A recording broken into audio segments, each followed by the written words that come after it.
Hi guys, so it's been a tough day actually. It's been a really tough day today. I didn't want to make this video, but I promised myself that I would show up every single day and I'll post every single day. So here I am. Here I am. What I wanted to speak to you about is generational trauma. I'm wondering now why it's been such a tough day. Is it my body? Because for me this is a hard subject to talk about.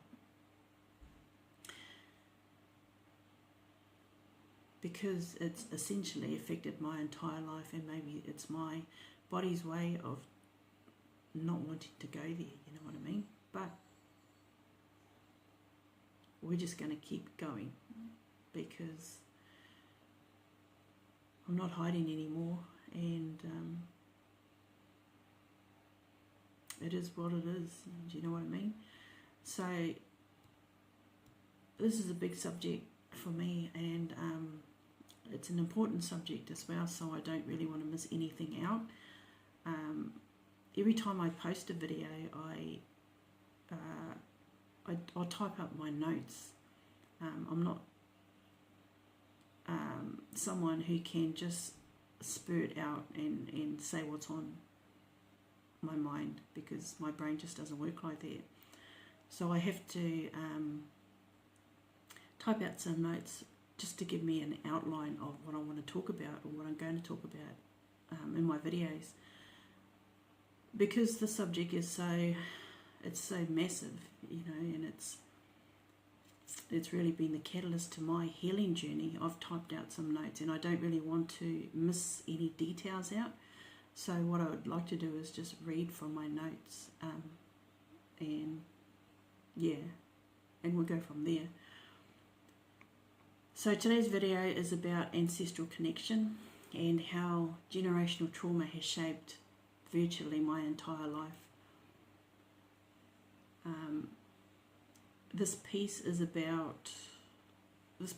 huge part of my soul contract and why I'm here in this lifetime to be a cycle breaker. I've been on this healing journey for a long time now. I've faced my inner demons more times than I can count. And I woke up this morning and I just, like I said, just didn't want to participate, obviously because of what I knew that I was going to talk about today in this video.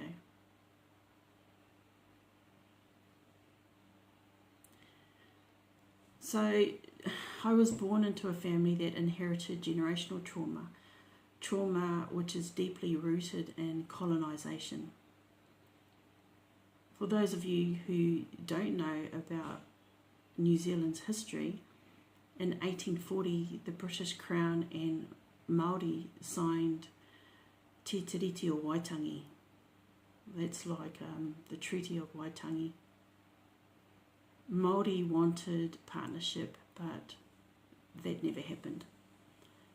And as a result of this document that was signed between Māori and the government, our land was taken from us, our ancestors were displaced, and today Māori are still overrepresented in prisons, homelessness, mental health issues, child welfare, and a loss of language and culture. And to this very day, we're still fighting for our sovereignty.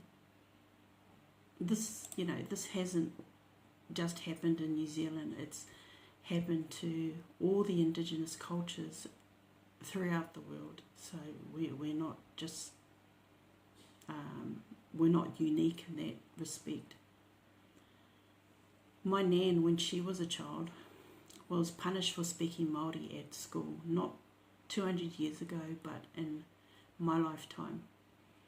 And because of that, 4 generations of my whanau missed out on the knowledge, the wisdom and language that should have been passed down to us. I remember as a child my nan speaking to us in half Māori and half Pākehā, almost like her body remembered the trauma.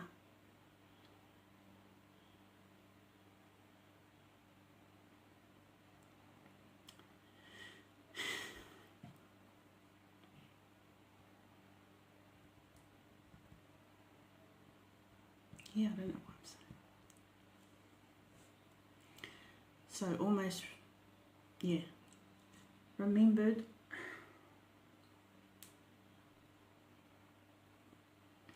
the trauma her ancestors went through by simply speaking their native tongue. I can't speak Māori myself, but I plan to once I move back to the whenua. So what did this mean for me? It meant I was born into a lineage carrying trauma from 7 generations back.